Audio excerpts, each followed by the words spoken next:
کیا اب جانتے ہیں وہ کون سا لمحہ تھا جب نبی کی مسکراہٹ اور مولا علی کی وفا نے تاریخ بدل دی؟ مدینہ کی ایک پرسکون شام تھی۔ سورج ڈھل رہا تھا اور فضا میں عجب سی طمانینت تھی۔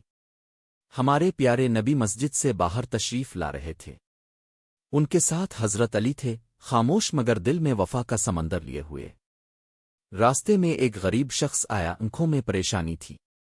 اس نے عرض کی، آ رسول اللہ، میرے پاس کچھ نہیں مگر دل ایمان سے بھرا ہے۔ نبی کریم مسکرائے، وہ مسکراہٹ جو دلوں کو زندہ کر دیتی ہے۔ اپنے حضرت علی کی طرف دیکھا۔ حضرت علی نے فوراً سمجھ لیا۔ گھر جا کر اپنی واحد چادر لے آئے اور اس شخص کے کندھوں پر رکھ دی۔ نبی کی آنکھوں میں خوشی تھی۔